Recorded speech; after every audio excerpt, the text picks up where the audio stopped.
গ্রামীণ এলাকার দুস্থ মানুষদের কথা চিন্তা করে কালিয়াগঞ্জের কুনোর ভারত সেবাশ্রম সংঘের উদ্যোগে শীতের কম্বল বিতরণ করা হচ্ছে।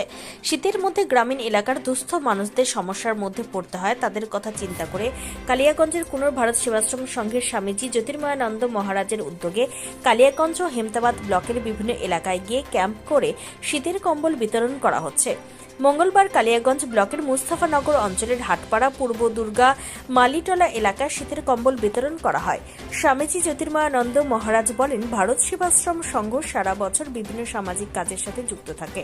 শীতের মধ্যে দুস্থ মানুষদের কথা চিন্তা করে কালিয়াগঞ্জের কুনোর ভারত সেবাশ্রম সংঘের উদ্যোগে শীতের কম্বল বিতরণ করা হচ্ছে। ইতিমধ্যে বিভিন্ন জায়গায় ক্যাম্প করে 1500 কম্বল বিতরণ করা হয়ে গিয়েছে।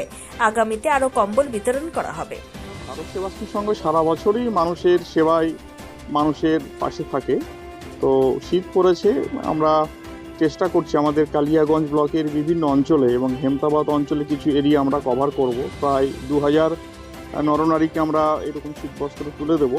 তো এখনও কিছু প্রোগ্রাম বাকি রয়েছে, বালাস বাকি রয়েছে, সরষে বাকি রয়েছে এবং আমাদের হেমতাবাদের কিছু অঞ্চল বাকি রয়েছে। এই যাবৎ আজকে মিলে প্রায় 1500 জনকে আমরা তুলে দিলাম। এটা আমরা সারা বছরই কার্যক্রমের একটা অন্তর্ভুক্ত। কতগুলো ক্যাম্পের মধ্যে দিয়ে আজকে নিয়ে প্রায় 10টি ক্যাম্প আমরা করলাম, আরও 4-5টি ক্যাম্প আমাদের হবে আর কি। সকলকে দেওয়া হচ্ছে? সকলকে দেওয়া হচ্ছে যারা খুব যাদের প্রয়োজন রয়েছে সেই সমস্ত মানুষ। নিজস্ব সংবাদদাতা, খবর কালিয়াগঞ্জ।